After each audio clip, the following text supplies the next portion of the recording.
İsәнмесез, кадерле дуслар. Бүген әйтергә теләгән тема менә былай дип атала. Хәзер укып китәм. Тормышыңны яхшыртасың киләме? Шулай дип атала бүгенге сүзебез. Тормышын яхшыртырга теләмәгән кеше юктыр мөгаен. Аны яхшырту өчен нәрсә эшләргә соң? Аллаһы Тәгалә безне, кешеләрне бик ярата. Ул безгә изге китапны биргән. Менә изге китап безнең алдыбызда. Һәм менә изге китапта тормыш турында бик яхшы, бик мөһим аятлар бар. Гыйбрәтле сүзләр китабы 4-нче бүлек, 23-нче аят. Барыннан да бигрәк йөрәгеңне сакла. Чөнки йөрәк тереклек чыганагы. Тереклек чыганагы дигән сүз икенче төрле әйткәндә тормыш чыганагы.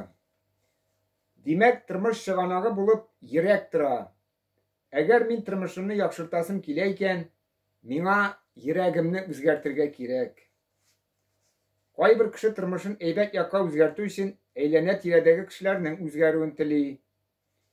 Яки кеше һәрвакыт эшеннән канәгать түгел, эшен үзгәртергә тырыша.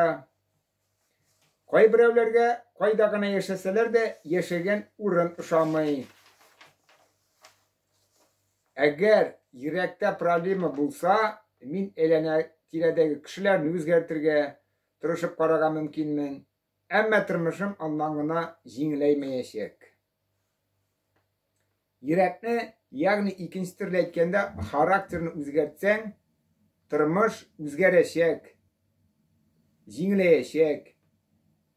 Бу тормышта яки кешеләрне, ситуацияләрне, тормыш шартларын гаепләп яшисең, яки инде йөрәгең өстеннән эшлисең. Шуны да әйтәсем килә, үзеңнең йөрәгең, характерың өстеннән эшләү җиңел түгел. Бу бик авыр эш.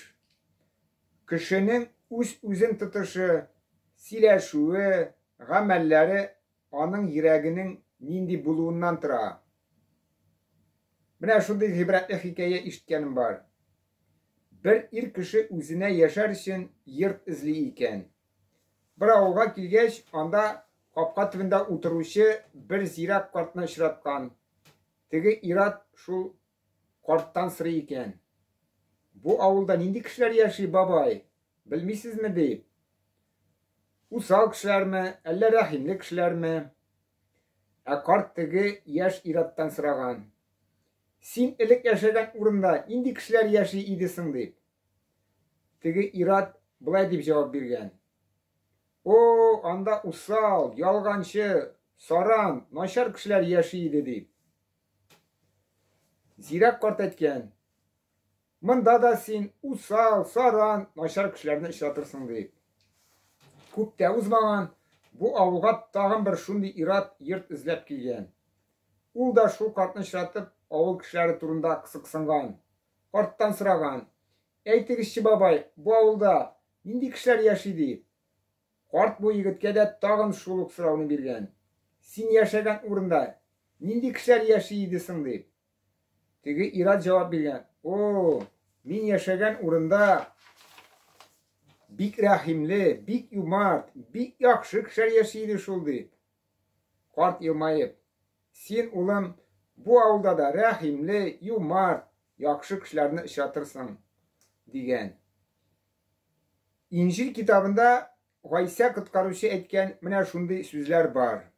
Люк китабы 6-нчы бүлек 43-45-нче аятлар.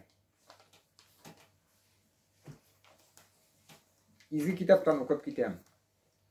Бер яхшы агач та начар җимеш бирми, һәм киресенчә, бер начар агач та яхшы җимеш китерми. Һәр агачны җимешенә карап таныйлар.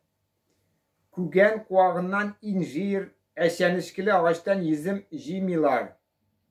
Яхшы кеше үз күңелендәге яхшылык хәзинәсеннән яхшылык алып чыга, явыз кеше күңелендәге явызлык хәзинәсеннән явызлык алып чыга.